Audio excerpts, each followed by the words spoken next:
जगतपति भगवान श्री हरि, प्यारे गुरुदेव श्री देवराह बाबा सरकार एवं श्री बड़े महाराज जी के चरणों में हम प्रणाम करते हैं। भगवान के सभी भक्तों को मेरा नमस्कार। स्वामी रामकृष्ण परमहंस जी का नाम तो सब ने सुना है। वे स्वामी विवेकानंद जी के गुरुजी थे एवं एक सिद्ध संत और काली माँ के बहुत प्यारे भक्त थे। यह कथा उन्हीं के समय की है। ये आपको आपके योग और शरीर के स्वास्थ्य के लिए एक उचित सीख देगी।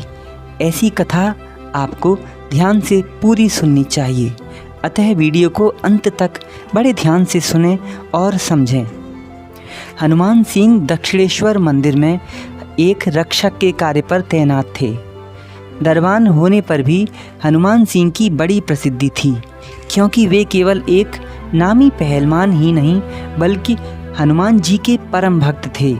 महावीर मंत्र के उपासक हनुमान सिंह को कुश्ती में हराकर उनका पद लेने की इच्छा से दक्षिणेश्वर में एक नया पहलवान आया। उसका लंबा चौड़ा शरीर और बल देखकर भी हनुमान सिंह ने उससे कुश्ती लड़ने को राजी हो गए। दिन निश्चित हो गया। कौन श्रेष्ठ है इसका निर्णय करने के लिए कोई विशेष कमेटी नियुक्त की गई। दिन भी नियुक्त ही था। दंगल के एक सप्ताह पहले से नवागत मल्ल खूब पुष्टिकर पदार्थ खाने और व्यायाम करने लगा, किंतु हनुमान सिंह जी ने वैसा कुछ भी नहीं किया। उन्होंने अपना प्रतिदिन का वही शेड्यूल अपनाया। सुबह उठकर भगवान जी की सेवा आराधना पूजा, अपनी दिन भर की ड्यूटी के बाद वे सिर्फ शाम को एक समय भोजन करते थे।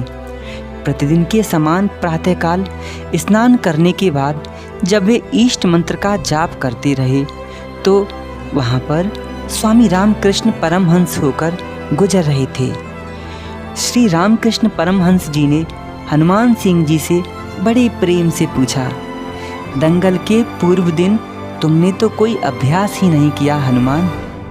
तुमसे कसरत करके और पौष्टिक चीज़ें खाकर शरीर को तैयार तो किया ही नहीं, नई पहलवान से कैसे जीतोगे।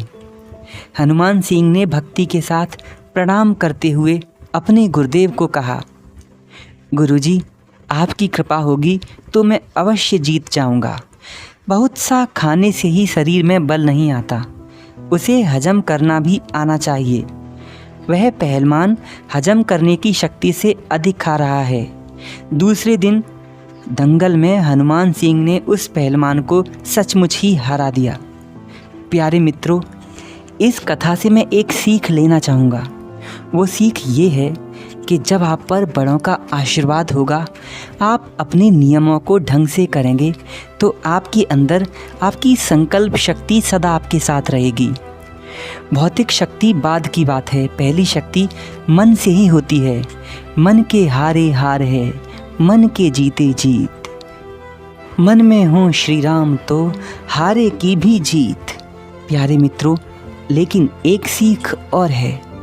आप लोग जो दिन भर कुछ ना कुछ खाते रहते हैं, कृपया इसको कंट्रोल करें। हमेशा खाना थोड़े थोड़े अंतराल के बाद ही खाना चाहिए। एक साथ इकट्ठा खाना मत खाया करिए। कुछ भी खाएं, खाने से पहले अच्छे से चबाएं। जल्दी गर्म और ठंडा खाना नहीं खाना चाहिए। भोजन संतुलित ही होना चाहिए और भगवान जी का भोग लगाकर आपका शरीर बनने लगेगा, क्योंकि अधिक खाने से और अधिक दिनों का खाने से शरीर में कई सारे रोग उत्पन्न हो जाते हैं, जैसे वायु रोग, वात रोग। आजकल कई लोगों के हाथ पैर, घुटनों में, पिंडलियों में जगह जगह दर्द होने लगता है। वो इसी कारण, क्योंकि वो जब भोजन कर लेते हैं तो एक ही जगह रहते हैं, अधिक शरीर को हिलाते डुलाते नहीं, ना लंबा चलते। इसीलिए खाने के बाद अपने सूर्य चक्र को चला लिया करिए। सूर्य चक्र कैसे चलता है, ये महाराज जी के ऑफिशियल चैनल देवराय पर जाकर गुरुजी के वीडियो समझिए।